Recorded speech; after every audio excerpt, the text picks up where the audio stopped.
Welcome to Natural Habitat Adventures Daily Dose of Nature, the Heart of Churchill, presented by Annie Van Dinther and Corbin Hawkins. Annie is NatHab's Guide Development Director, leading trips for us since 1999, and Corbin is NatHab's Field Operations Manager and has been guiding for us since 2015. It's a pleasure to have you both with us today. Annie, I'm going to hand things off to you. Thank you so much, Kendall, and thank you to all of you who are signing on. We appreciate your patience. We had a little technical issue, so thanks for that.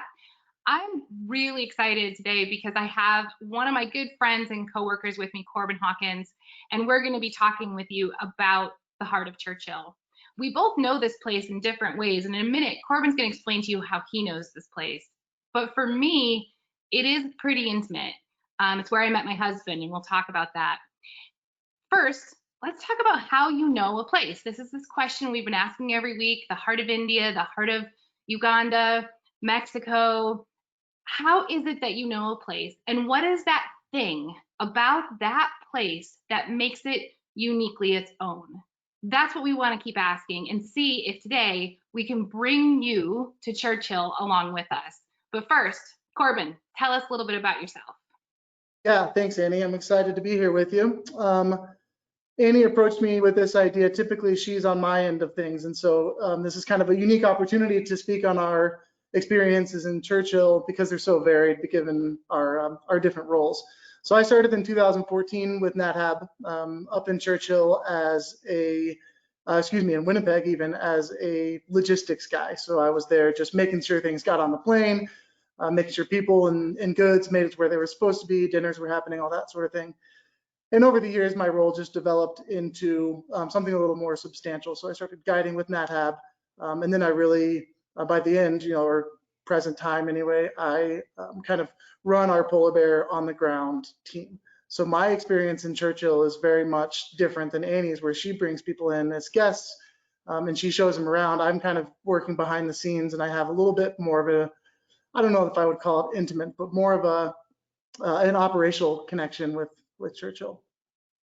And Annie, yours starts long before mine, and I know I said your experience in Churchill is that of as a guide, but it's much more than that, right?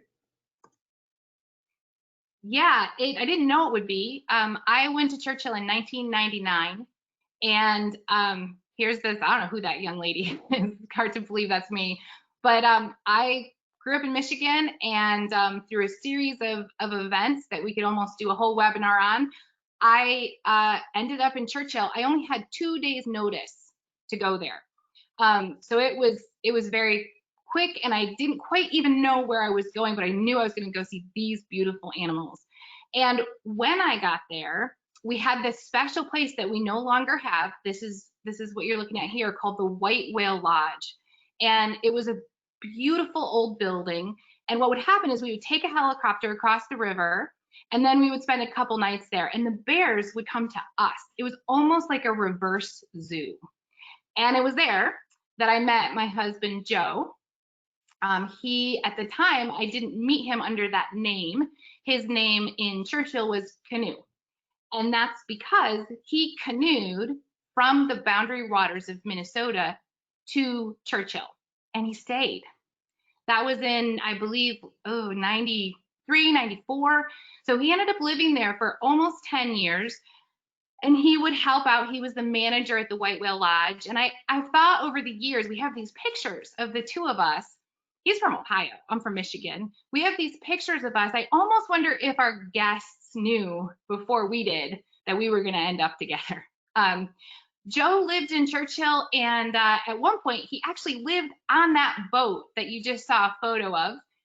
It wasn't located in the spot that it is now. If you've been to Churchill, you've seen this boat. It's down by the Inukshuk, and at one point he lived there. So eventually he and I got together, and if we fast forward many years later, not only am I married to someone who lived there, but I've got kids.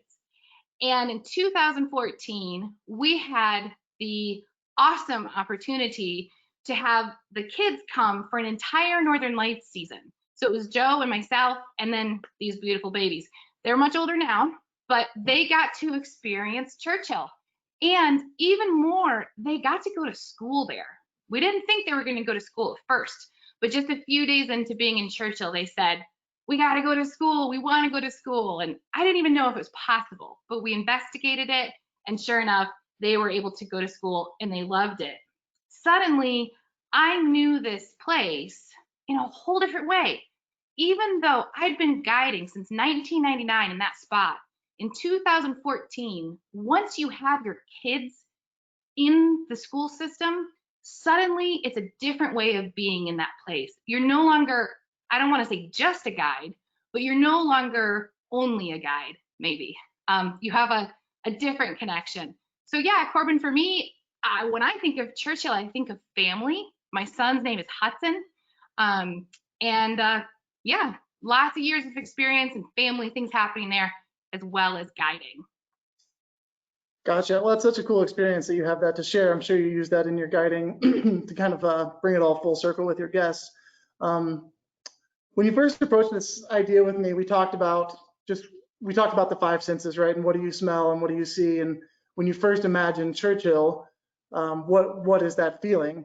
And for me, I kind of place myself there, and that's why we have these maps showing, is that I kind of imagine myself on a Google Earth map, essentially walking down the street or coming from the airport. So Annie, I guess my question for you is, describe that first feeling when you first touch down in Churchill, like you see here. What's that? Go through the senses with me. For me, a lot of it is the getting ready in Winnipeg, but then we're on that plane and you know how far north you are near the beginning of a polar bear season. You know how far north you are. If you're looking out of the plane and you see frozen ponds, then you're pretty far north. You're getting close. And eventually, of course, by the end of bear season, they're almost all frozen. And then you're just anticipating this crisp, cold air and landing at the airport, seeing your people. There's so much. It's a lot. Yeah, that crisp, cold air is what always gets me. Right when you step off, you come from this nice, warm plane to just this biting cold, and it's refreshing in a sense, especially when you've gotten to know the place and you're expecting that rush. So you've landed in Churchill, right? And so from here, whether it's me working and I'm heading into town to the office, or whether it's you with your guest, or whether you're just visiting, this view should be pretty familiar to you, right? Yes, and that is that first turn that you make as you leave the airport. You start to go down this road, and immediately you can see the port, this large building kind of looming in the background. And you don't quite expect that large of a building to be on the landscape of Churchill, but it is. And that port is intimately tied to this place and who the history and the people are in the area. It's funny, Corbin, when I get off the plane with my guests, the first question I ask them, which kind of surprises them, I think, is, what does this place have in common with where you live? Right. And it's pretty fun to unfold that actually, it's a marine environment. It's a desert environment. Anybody who lives somewhere where it snows is going to have some experience with that. So it's kind of fun to start to look at the place and think, what is actually familiar? And it's a good way to get into town. Sure, yeah. You've mentioned people a couple of times. Let's move forward and talk about some of those first faces that you'll see in Churchill when you arrive. Yeah, that sounds good. When we talk about a place, when we talked about Mexico, it's the food and the art and the culture. And for me, when I'm going back to Churchill, it started to feel like a migration to me. I am looking forward to seeing my people. This is Rhonda. If some of you have been to Churchill, you're not going to forget Rhonda. She tells it all. And she and I have been working together way back when I started. She was operating the buses. So she was the logistics person, kind of like you, for where the buses would go and when. And I was helping out in that role too early on. So she and I just developed this friendship that has been fantastic over the years. We call ourselves onion sisters, as in cut from the same bulb, because we're pretty similar. We both love to just nerd out on the details of everything we were going to teach people about. So I look forward to seeing Rhonda. What about you? Who do you look forward to seeing every year? Yeah, I mean, I think it's worth saying that there's so many people that are going to be left off of this list right now, of course, given the time. But I'm always excited to see this guy right here. This is Lawrence. Lawrence has held numerous positions in Churchill, like many of the locals have. But my relationship with Lawrence started in 2017, which was my first Northern Lights season. And that was his first year as a driver for our operator in Churchill. And Lawrence is just one of those characters, right? I mean, he's just so welcoming and so happy. I mean, look at the photo of this guy. Nobody's that happy at work typically. So it's just always so great to come out of that airport. You've got all these different sensations going on, whether they're brand new or you're familiar with them, and then you see a face like this, and you're just like, man, there's something special about this place. Yeah, that's for sure. You know, I didn't know Lawrence very well when I started, but it turns out he knew my husband well. So when I first met him, he actually kind of felt, I think, like he knew me. He was like, I know canoe. And then we had a whole bunch of stories to, yeah, exactly. This place. Yeah. And speaking of those conversations, right, where you can make these connections, something that we've talked about building up to this was how important it is to have a meeting place for the locals in Churchill. So this shot should look pretty familiar to you, right? Yeah, it so does. And it's just critically important. It's like well, maybe it is the heart of Churchill. It's like the pulse of the place. When I first started, you know, we didn't have cell phones that were working in Churchill. And sometimes you need to find somebody to get a bus started or, you know, make a plan for later in the day. Man, you just head over to Gypsy's and you're going to find someone there. They have a table it is since burned down, unfortunately, but they had a table right next to all those donuts. And at that table, they call it the BS table because a lot of the older guys in town, some women too, they're sitting around that table and chit-chatting, and it is like clockwork. You know when they're going to be there. Yeah, it's funny to use the time as a resource to find somebody in town, but you know if it's noon, then you know so-and-so is out at Gypsy's having a cup of coffee, or maybe it's a Sunday and you've got people at one of the 3 churches here in Churchill. These meeting places are just so important. And you're right, Amy. I think the restaurants have more to do with it, but these churches are something else too. And I myself have watched a lot of our presenters and a lot of people that we're really close to have some pretty special moments in these places. That is so true. You know, back in the day, we would meet, and we still do, we would meet here in the basement of the church. This church is an Anglican church. It's the first prefabbed building in North America. It came over from England in parts, and it didn't first land where it is. The whole entire town of Churchill used to be on the other side of the river where the White Whale Lodge was. And I love imagining the people of Churchill when the railroad came and they put the town on this side, pushing this building on skids across this frozen river to make sure that they've got their church, to make sure they have their meeting place. It's not the only church.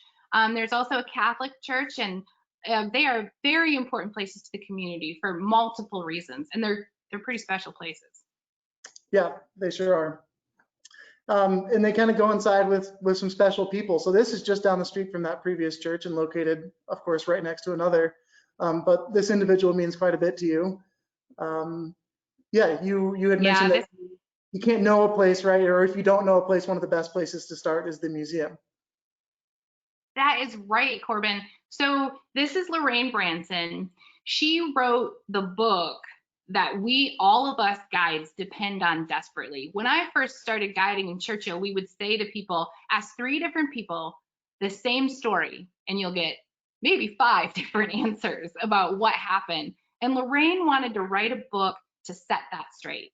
She's the curator at the Santiac Museum, and she is like my intel for super cool things to know about this place. So every time I walk into the museum with a group, I beeline it for Lorraine. And the reason is I get to ask her questions, and she is a research study nerd through and through, the way that I am and other folks are who love this kind of stuff.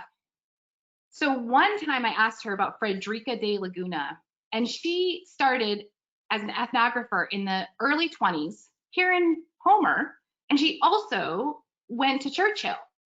She was the first person who found tool evidence of the Bering Sea land bridge. So I, mentioned Fredrika to Lorraine here, and the next thing I knew, the next trip when I come up, right, because we're going back and forth to Winnipeg, she had a stack this big of papers and history and all kinds of stuff on Fredrika. And it's not just Fredrika De Laguna, it's anybody. If I come in there, I've got a question. What is this meaning in the Inuit culture? Who did this, or who was the first person for that? She's got your answers. Yeah, she's an incredible resource. It's funny, most of my interaction with Lorraine is just scheduling, right? And it's something funny about Lorraine is that she doesn't like to speak to large groups too often. But I think it sounds like we've both had moments with her where we've been able to come in just one-on-one time with her and be able to hear some of her story. And then we can reiterate that to people that we bring up to Churchill. Yeah, that's exactly right. So moving on, I don't think we can talk about Churchill with some of the sites about town. So I'm just going to click through here, and some of these are beautiful photos or beautiful places, and some of these are just some quirky bits about town. So this is the Inukshuk. Annie, you've spent a ton of time here. What's the Inukshuk stand for, and how does it relate to the heart of this place? It's interesting, as we were preparing for this, is this the heart? Is that the heart? And the Inukshuk might summarize, at least historically, the heart of it. It now means welcome. It's a big welcome sign. It used to be a much more serious and very practical tool. So if someone were to go out on the land and spend some time, hunting, they would put Inukshuks along the way, and they would have like a rock pointing in a direction. When you're on the tundra and there's no trees, having that directive is pretty important. They would also store meat underneath them. And that way, if that hunt isn't successful, they know they've got food for the trip home. And if you freeze a caribou underneath that Inukshuk, it's gonna last for a while. So it meant a lot. Certainly now it means welcome for those of us who are coming to Churchill as guests and tourists. Sure. So I guess then how would you describe something like this?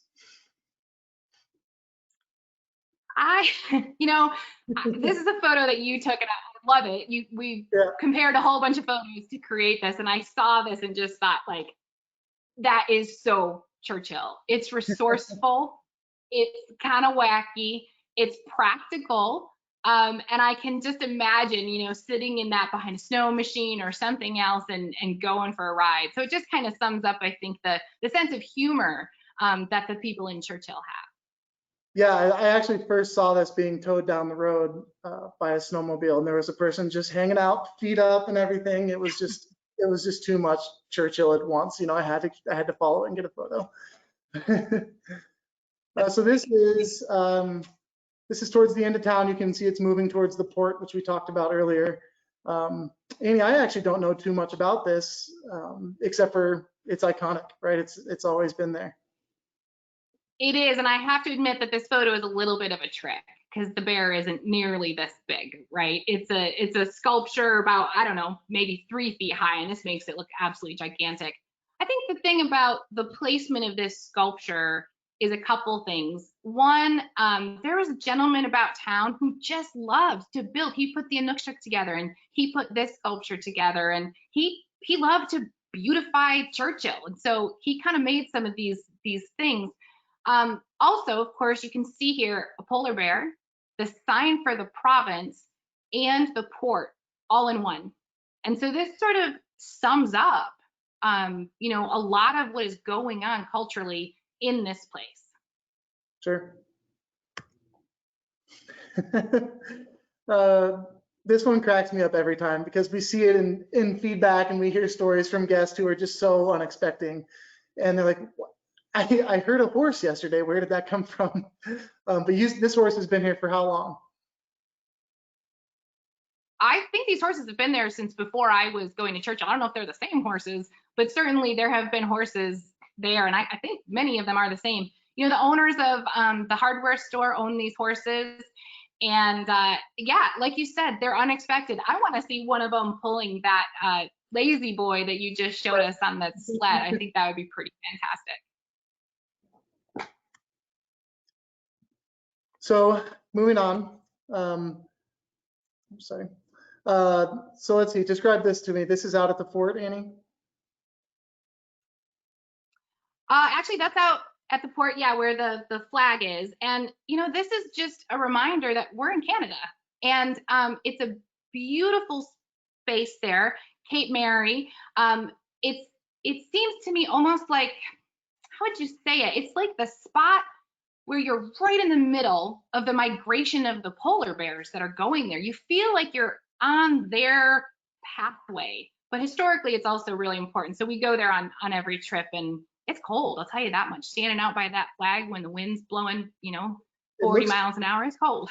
Yeah, it looks cold. So these are all kind of things right about town. I mean, you know, just to give a general quick tour of Churchill, that's I mean, a very quick tour of it.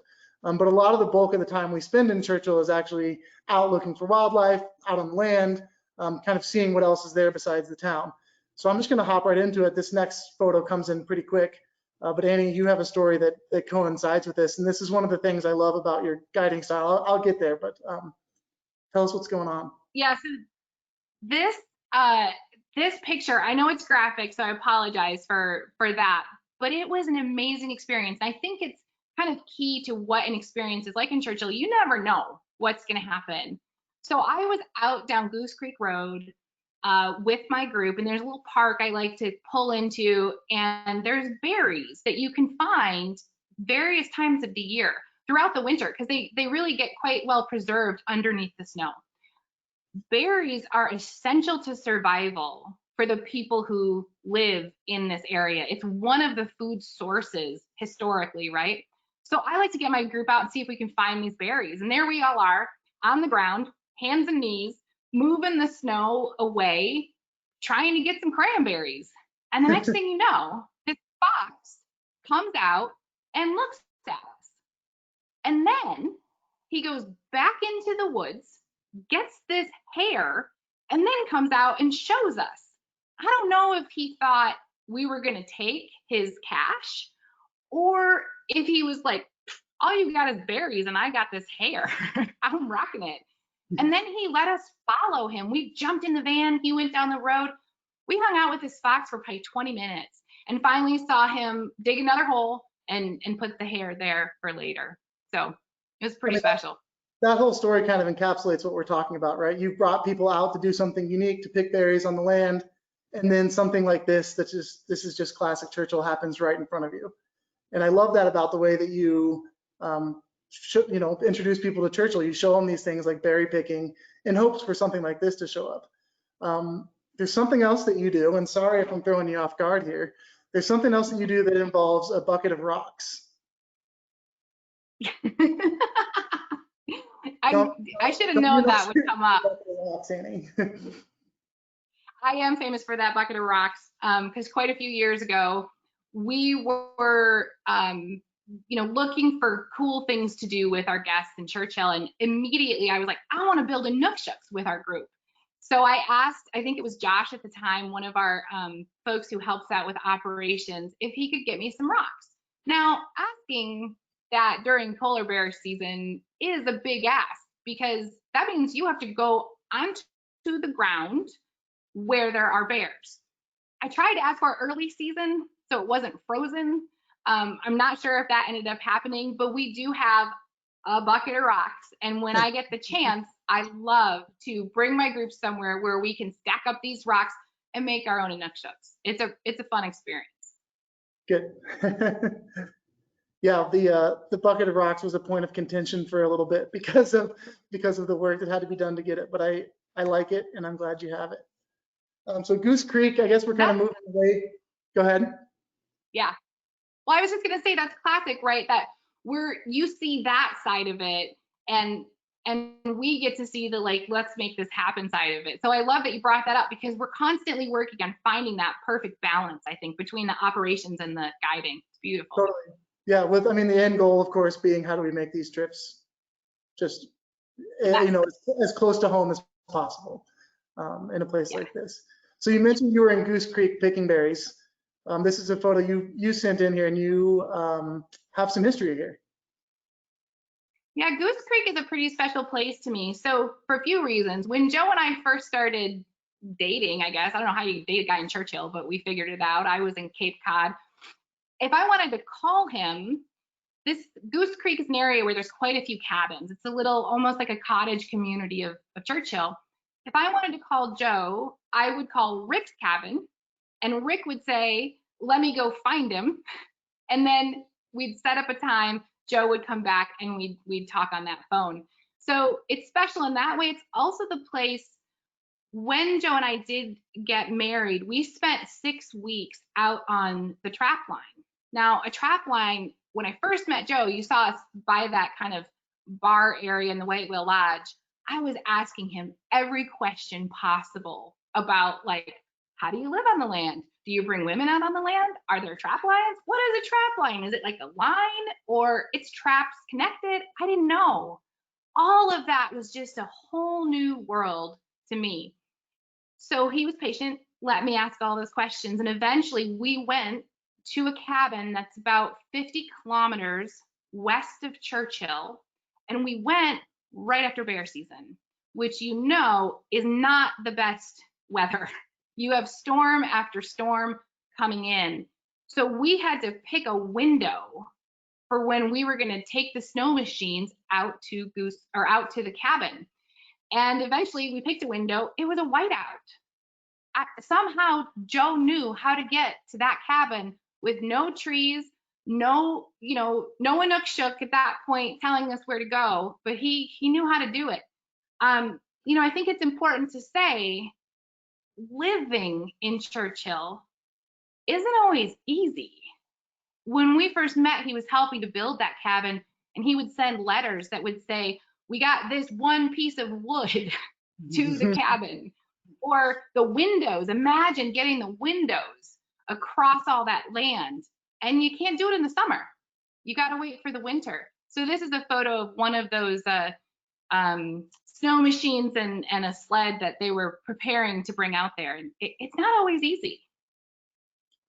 Yeah, it's a tough place. I mean, I've seen my fair share of blizzards there, but when we talk about the heart of the place, I think it's important to note that can change a little bit, right? I mean, the events that take place over time can shape the heart of this place. And we talk about a lot of things historically, but more recently, in 2017, some of you may have heard, or potentially some of you may have been there. They experienced a blizzard of a lifetime. I mean, this is the storm of a century. There's people that have lived their whole life here that have never seen anything like it. This is a photo of a fellow Nat Hap guide, and it just goes to show, like, just how, when we say whiteout, we mean it, right? This is just intense. Where we have hurricane force winds, the snow is blowing, you can't see anything. And this is the aftermath of that particular weather event. So that's probably, it's a little hard to tell, but that's maybe 15 feet of snow. And it just pummeled this town. And it ruined everything. We spent the next week just shoveling people out. It's just a hard place to live, whether you're 65 kilometers out on Goose Creek Road or whether you're right here in town. The elements just get you. This is the inside of one of our buses after that same storm. The wind was just too much. Yeah, this is inside of Lindsay Bell's bus, and that whole side was just covered in snow. Funny story, actually. We walked down to the Great White Bear House where these buses are stored, and we had to essentially dig down into a second-story window in order to help people out of their home. Just a crazy amount of snow. Yeah. Wow. And that's not normal for Churchill. No, right? I think it's important to say Buffalo, New York gets snow like that off of Lake Erie like regularly, but Churchill, it's a desert because there's not that much precipitation. So this was really out of the norm. Right, and the wind didn't help. So the wind blowing through town just pushed snow into as you can see in this, every nook and cranny it could possibly find. This is the engine of a car right here. But ultimately, the most damage that was done to the railroad, because in the fall, or in the spring, excuse me, when that water or that snow melted, it wiped out miles and miles, hundreds of miles of train track. This is a mural in town, and I won't get too far into it, but I just like the image because it just shows how important that lifeline is to them. We talked about the port earlier. The train is what would bring the grain to the port. The train is what brings people that up north. It brings, I mean, it's just such a lifeline for resources and humans alike. So it was a couple of years without the rail line, and even up until, more recently than a year, they've still been having issues with it. But they've finally kind of persevered, and I think that's the point I'm trying to make here, is that this town has so much of that can-do attitude. Not going to give up. We're going to get this thing running again. And finally they did, and that's been such a huge success for them. You know, it's interesting, Corbin, living in Alaska, a lot of times there's comparisons, like it's all the north sort of thing. I live in a small community of about 3,000 people, but Churchill's 800 people. It is smaller, and I live on the road system here. If I need to go up to Home Depot, yeah, I've got to travel an hour and a half, and that's a road I don't necessarily want to take in the winter, but I can get there. I can go get the supplies I need.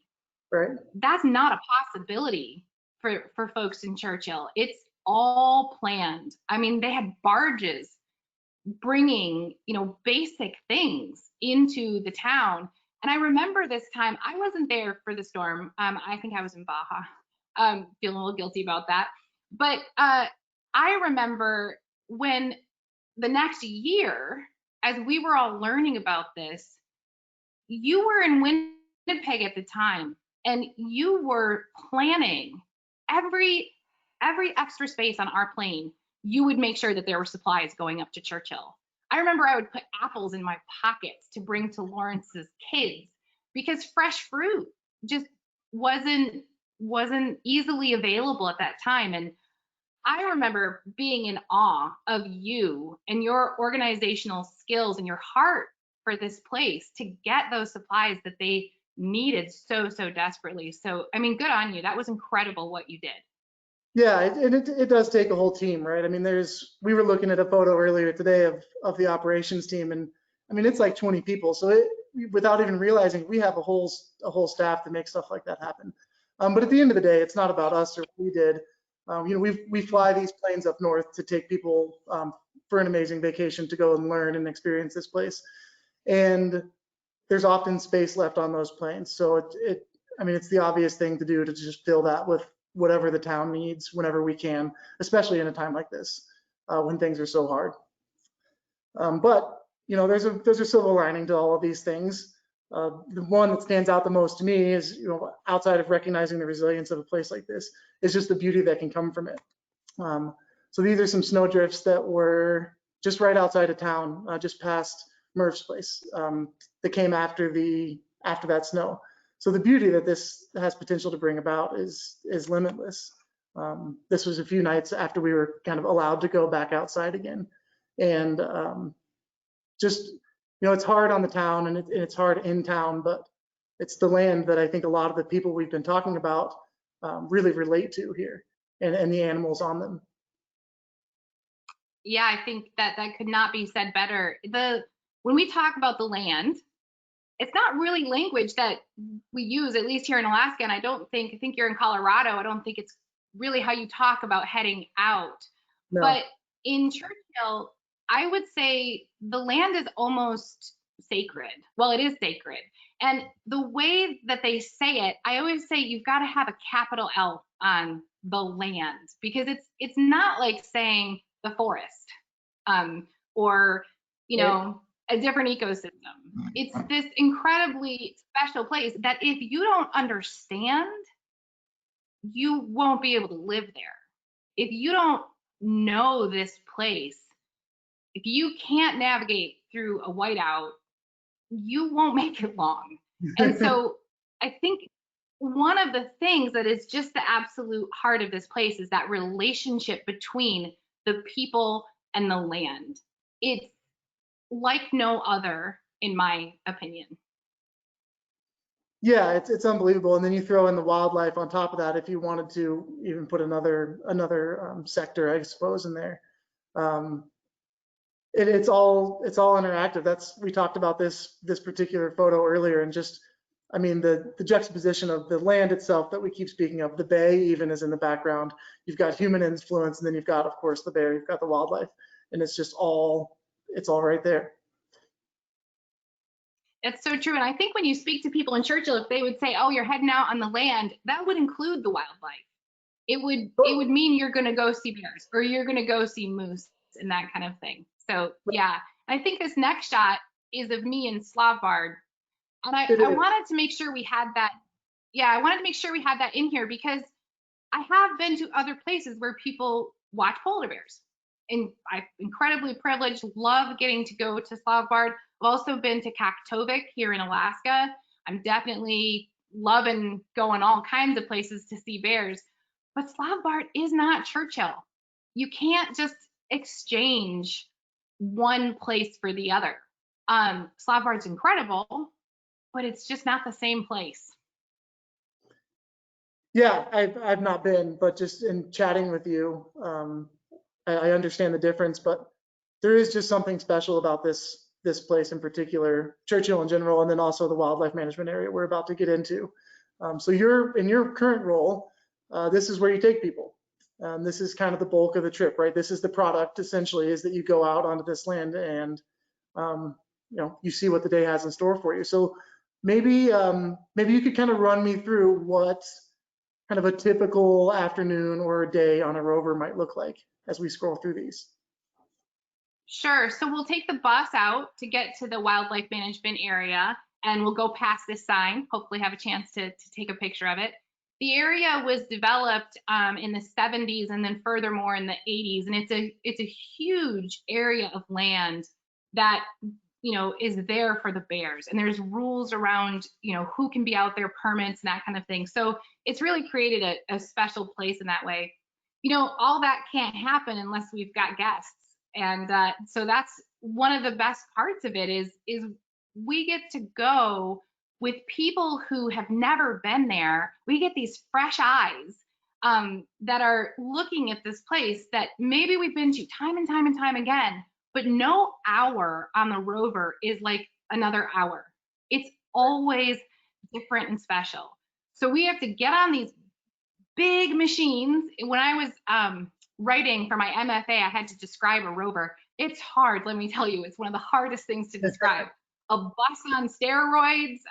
The early days, they were a fire engine chassis and then a school bus split in half and all kinds of things. So they're pretty special machines. They're warm. They've got these great windows. There's a bathroom, all the things you need to really spend an entire day out there on the land and experiencing the wildlife that one might see. And it's fun. I mean, people just have a blast, getting to be on this machine. I notice a lot of people just like to ask the driver just about the machine itself before we even get to any wildlife, or maybe after they've settled down a bit. They want to know, what's it like to drive one of these things? What's the what engine is it? How big are those wheels really? All of those things. And I did get a chance to drive one once. It was pretty special. Not every driver will let you have this opportunity, but it was a good thing. So it's good I don't drive it often because it can be a bumpy road, and I wouldn't know how to navigate that. Hence the roller coaster from there. Yeah, exactly. But we do see lots of wildlife that when we're out there. And one of the pictures I think coming up here is of a hare. One of my favorite things to try to find out there. This picture, they've got some rocks around them, but often it's white on white. Polar bears are actually butter colored. Hares are white. And so looking for them, you're looking for either that little dot on top of their ear, which would trick a predator, or their eye. And that's the chance to find them in the snow. But it's not just the critters on the land, the critters in the sky. Ravens are phenomenal animals. They're one of my favorite to watch out there. They are the only animal, if you think about it, that goes through an Arctic winter and is still black. They don't morph. They don't have, a white coat or white feathers that they molt into for that different season. So I always find that really fascinating. But then, of course, the stars of the show are the polar bears. We can't talk about the heart of Churchill or going out on this land without trying to find these guys and talk about them. This is Lisa. She's one of the rover drivers. You know it's a good day when Lisa is taking photos. So when your rover driver is so excited, that means you're seeing some good stuff. And my favorite thing to see is the cubs. I think it might be everyone's favorite thing to see, although, sorry, there's fighting too, there's all kinds of stuff, but this little guy is one of my absolute favorites. Black and white bears are always, I love photographing bears in black and white. And this little guy was following mom. This is a cub of the year, meaning it was born that year. We call those coys, C-O-Y. And yeah, it was just a total pleasure to watch this little guy with his mom. I think we've got someone else here. Yeah, no, these are great shots, Annie. I love your passion when you talk about these. So this bear here, we had a rare opportunity on the rover to be kind of looking up at this bear. And that's a pretty special thing to have happen. This is, of course, before the snow came. This bear is waiting for the ice to form, waiting for the colder weather. And this one always reminds me of like the Lion King, when someone's like, you know, surveying the whole area, sort of like, this is my kingdom. I feel like this bear was looking around like, this is it. Here's my waiting room until the ice comes. It's interesting that you say that, because meanwhile, you've got people in town and people that actually live off the land that are waiting for the same thing, right? Yes. Yeah, that's exactly right. And, you know, the town thrives off of the income from this. It's central to it. They've put up with us visitors. Most of them absolutely love having people come to visit, but yeah, they are definitely waiting for bear season as well. This next photo is a bear who had kind of a little bit of a broken jaw, which is often what happens to bears as they get older. A male, they might be fighting other males. They'll get a left hook to the chin, to the jaw there, and it'll break. Or they'll lose a tooth, or it'll kind of, you know, be injured. And eventually that can be really dangerous for a bear. But this guy was definitely still healthy. I love the coat. Yeah, he's beautiful. Oh, I know this bear. I recognize this bear anywhere. That's one of the special things, right? Is getting to see bears. And it's hard with polar bears. When I go and watch whales, I know who I'm watching. The back of their tail, it's right. Giraffe or it's Salt or whatever. With polar bears, it's tougher. But this guy has a scar on his face that was pretty, you know, telling of who he was. Huge bear. This bear is not small. Yeah. Huge. Yeah. And absolutely phenomenal to spend time with. Absolutely. But it's not just about the bears, is it? Right? We keep talking about the land, so it's just nice to be able to soak it all in, right? We're out there looking for bears, but not every day do you see such quality bear viewings. And sometimes you're just there and you can just appreciate that land and that ecosystem that you're in. And the relationship between the land and the sky, especially, is something that I'm drawn to. Yeah, you get to spend quite a bit of time there looking at the sky. You know, for me, Churchill, one of the reasons it ended up being the hub that it is because it's a meeting place. You've got the marine environment, you've got the edge of the boreal forest, which is just coming up, and then you've got the tundra, and they're all coming together there. So it's a phenomenal place to enjoy looking at things. And sunsets are something that we, you know, hopefully get to see. They change time, of course, throughout the season, but they are just phenomenal. I was looking back through my photos to help build this presentation, and I think I probably saw, like, every sort of trip there would be 4 or 5 sunset shots, because the sky is a phenomenal place when you're in such big, wide open country. Yeah, and I feel like it totally relates to the sense of the place. I mean, I know it's not off the ground, but when you're in Churchill, you kind of feel like you're at the end of the world, and it's where that meets the sky, and it all kind of comes together. I've been fortunate enough to spend some time up there during Northern Lights season as well, and I don't know if any of you have experienced this, but Annie, I know you certainly have. There's just something about that feeling, right? Whether it's Northern Lights, whether it's a sunset like this, but when you're in Churchill and there's some sort of, let's call it celestial event, There's just this kind of goosebumpy feeling. I'm getting it right now just talking about it. How would you describe that feeling in your own words? I would say it's the awesome feeling when you realize you're pretty small and there's this whole universe out there and you feel like it's coming to touch you. Like when you're watching Northern Lights, it's, you know, without getting like too woo-woo, you feel like you're part of a bigger thing, and yet really small at the same time. And Yeah. these photos I love your photography, Corbin, and they just say it all. Looking for the lights, getting to spend time watching them dance in the sky.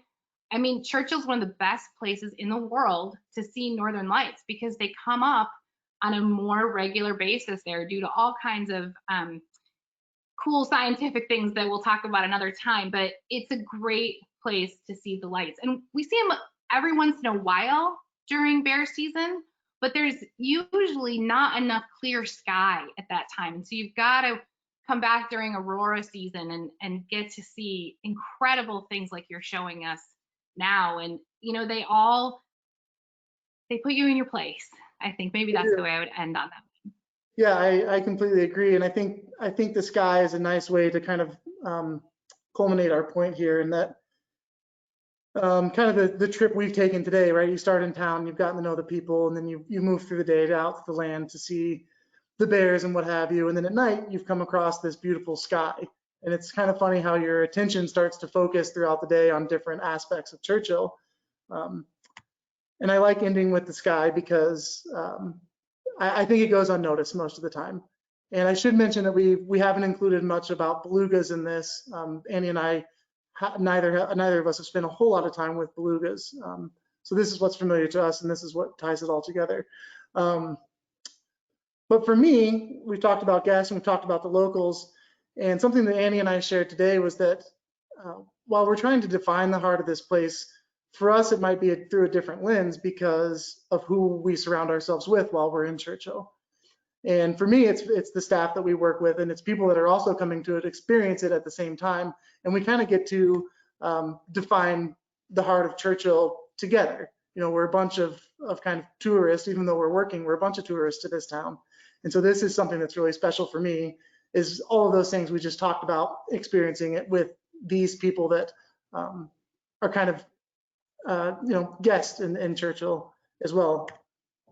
And you kind of have the same experience. I do. It's our second family, right? Yeah. I mean, these people that we work with so closely in pretty intense environment, yeah, it's a second family. But the clients too, I have to say, this is a client that I traveled with this past Aurora season, and she was on the all women's trip with us, and we just had so much fun. It is, you know, it's getting to experience this with our guests is there's almost no words for it because it's just incredible every time. You never know what you're going to see. And really, we do get more intimately kind of connected to this community than just being tourists, although that's not a bad word, right? The word tourist just means one who makes a journey for pleasure. So there's that, but because of the amount of time, we sort of end up being migratory species ourselves to this place. And this photo is of a painting that's from a photo that one of our guides, Drew Hamilton, made. It was part of the mural project. And so, you know, his art is in this town for a lot longer. Yeah, which is so cool. I love telling that story whenever I pass that building. But it's not just about us, as we've said so many times now. It really is about the folks that live there and the people that have dedicated their lives to staying there, and the stories that they bring with them, and just the history of the place. This individual, her name is Myrtle. Annie, why don't you tell us about Myrtle? She's just such a key figure in this community. She is, and you know, she was a key figure. Her and her daughter were key parts of NatHab being established in the town of Churchill. So really critically important. I know we're at the top of the hour here, but quickly, Myrtle she has passed away, an artist who made these caribou tufting creations, and she used them from things that were going to be thrown away. That's how she made this, and I think that speaks volumes of who she is as a human being, always trying to be resourceful. And her stories, man, maybe we can get Katie on here sometime to do a webinar with us and share some of those, because they are absolutely one of the most incredible things. This is Myrtle's daughter, Katie, and she has become another sister to me. And she's taking over the role of being storyteller, the matriarchal storyteller in her family. That's a very special role to be involved in Churchill. Absolutely. But it's not just the people, It's right? not, it's not just the people. It's the relationship between it all. Yeah, we can't separate it. It's the people who are so intimately connected with the animals. This is Polar Bear Jail. It's a helicopter that's about to lift a polar bear out of there. Churchill came up with one of the best programs in the world for how to live with polar bears. It's this, they like to call it compound and not jail, but yeah, it's Polar Bear Jail. They lift the bears out of there. They don't spend that much time. And here we have the crux of it, where the people of Churchill are flourishing because the bears are there, learning to live with them, being safe. You can't disconnect it. No, yeah, it's an environment, right? And we're included in that. That's right. And there's ways of seeing that land. There's ways of knowing. And this photo is also another one of yours that I just absolutely love. The look in this gentleman's eye says it all. He's taking in this landscape, and if you'll notice carefully, the bear is the other direction. And so it's like, what is this guy looking at? What out there on the tundra was you know, hitting a place in his heart? I love it. Yeah, it's almost that he's got this sense of understanding all of a sudden, where he's just soaking it all in, and something maybe makes a little more sense to him now. Yeah, that's for sure. But you know, the reason that I ache to go back every year is my good friends and the bears. I cannot get enough of watching the polar bears, seeing them move across this land as they're looking for the ice and waiting for that time. There's no other experience like it. And it's just, yeah, it's special, it's intimate, and in that moment, you know, whether you're on a rover with 15 other people or whether you're somebody that's lived there for a long time out on the land, there's something special about it. And in that moment, you are by yourself.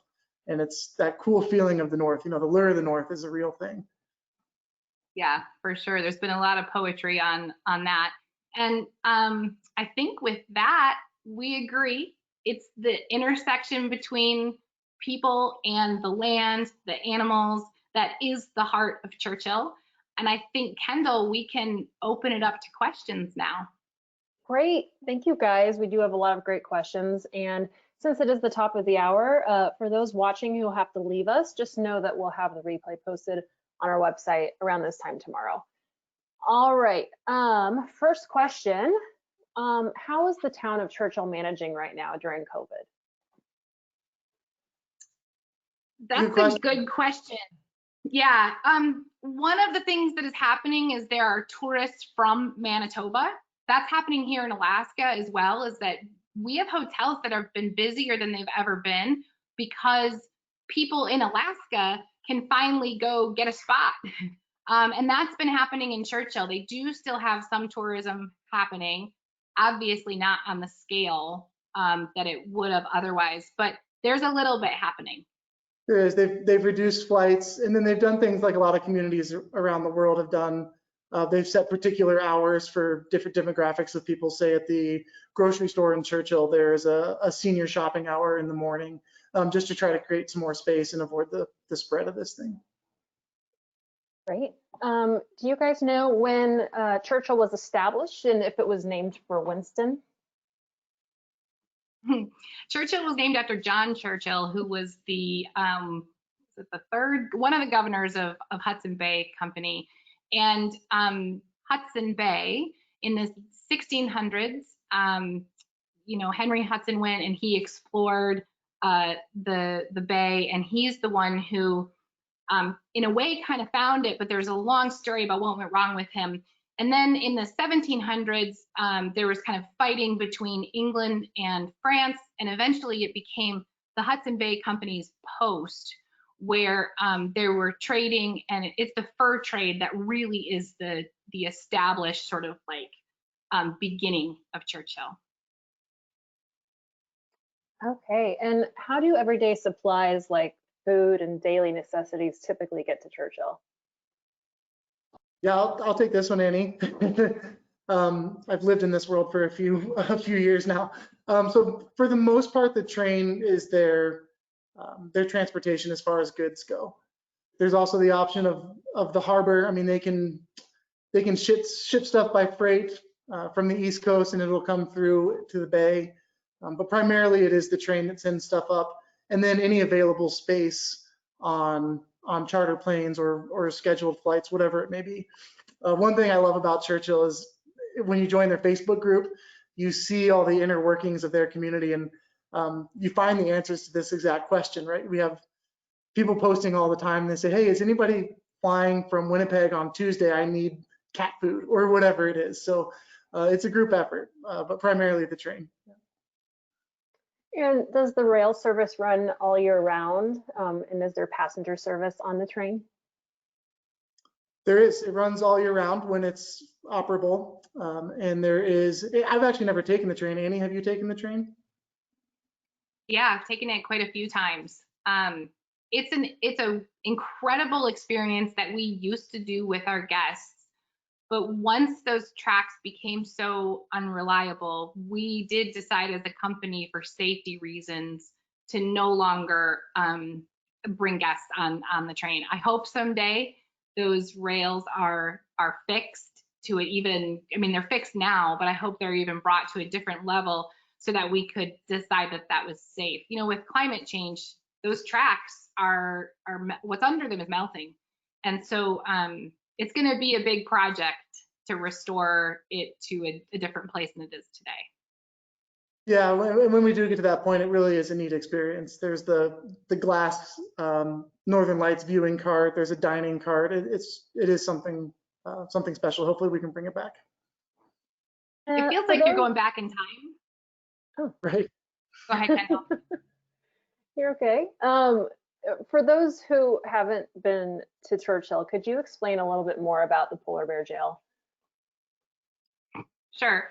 So that's a great question. I know it sounds like a weird concept, but if you want to go back, Corbin, to that building, so it's called a polar bear holding facility now. And what it is it's basically cement on the ground, and it's almost like there's cells, if you will, but there's places that they can put different bears. I believe it's 32 total could be in polar bear jail at any given time. There's a couple places where moms and cubs could be. The bears are migrating to Churchill because of the ice forming. And, you know, mostly they stay out of the way of people. They don't want to interact with people. But especially some of those sub-adult bears or some sort of desperately hungry bears, sometimes they're going to wander through town. And if that happens, there's a series of traps that do not hurt the bear. They're like a culvert trap that if they're too close to some of the things happening, they will go into there. There's also a polar bear patrol team that is kind of constantly on the look. They're with Manitoba Resources, and they're going to be making sure that there's no bears where people could be hurt. So once a bear is in, you know, the hands of the patrol team or in one of those traps, they will be tranquilized so that people can deal with them and bring them in and out. And then they'll stay there hopefully for a pretty short period of time. The females are brought one place, the males are brought another. They're flown out by helicopter. And it ends up being a great system. Yeah, and it's fun to watch. Yeah, I witnessed one when I was there. It was pretty incredible. I'd seen nothing like it. Okay, during the blizzard, people wondered how NatHab was able to handle that if there were guests there at the time. Yeah, Man, I wish Samantha was here to tell this story. Samantha, one of our guides during that trip, fortunately, she was the only one and the only group that got stuck, but it was 5 days of board games. Not just her group, it was everyone in town was just stuck inside. Fortunately, the weather forecast was early enough to where we could get our other groups out in time. But this group, they definitely had a different experience with Churchill altogether. So we do bring in our own food, and so we had all the supplies and all the necessities that we needed. But yeah, it was just shacking up, you know, I wasn't there because I was, you know, down the street and couldn't get there, but I kind of imagine it as just being in a winter cabin for a week and just kind of hanging out and watching the snowfall. Okay, a couple questions about bears. I'll combine them. Do they tag the polar bears up there or collar them? And what time of year are cubs born? They do tag them. I think Corbin's going to show us that tag right there. You can see it in the ear. The polar bears are kept track of, if you will, by a couple different systems. So if they go to jail, they're going to get a tattoo inside of their mouth, and they're going to get a tag. Now, those tags are an ID tag. They're not a radio kind of thing. They're not transmitting information. It's an ID tag. The tattoo is basically like an assurance that if that tag comes off, you'll still know who this bear is. They also take a tooth that doesn't matter to the bear, and that will help them age the bear and get other information about their health. The only bears that have collars on them are females, and that's because the male head is smaller than the neck.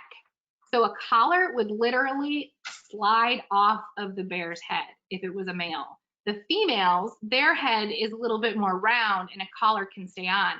If you think about that, that means a lot of our polar bear research is pretty shifted to one side. We just have, you know, information on the females. However, through places like the Churchill Northern Studies Center and other Andrew DeRoche doing research and others, too many to list, there is a new way of tagging a bear, and it's really just about 2 years old now, where they're hoping to get more information even on the males. The cubs are born in January. I call them Christmas babies because it's easy to remember, but there's a few week period between sort of the end of December and early January when they would be born. Great. And there were a couple people who, after you explained polar bear, Jill, had a question about how far away they fly the polar bears and where they typically leave them. Sure. They fly them about 75 miles away, a little bit west for, I believe it's the males, and a little bit north for the females, but don't quote me on that one. I would want to look that one up for the genders.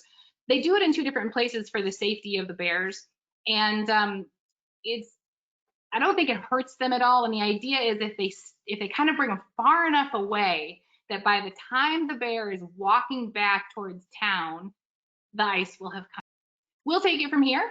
I think that's going to be it for the questions. Corbin, I want to say thank you so much for joining me on this and sharing this time. It feels like we did get to travel to Churchill a little bit today. So thank you. I really appreciate it. And thank you to all of you who tuned in. It's so cool that you guys are showing up each day to the webinars and Thursdays for me. So I really appreciate it. Thanks, Corbin. Yeah, thank you, Annie. This was a great opportunity, and we don't get to travel to Churchill this year, but this was a nice little escape for me, so I appreciate it. Awesome. All right, well, we'll talk again soon. Thanks, everybody. Appreciate you tuning in.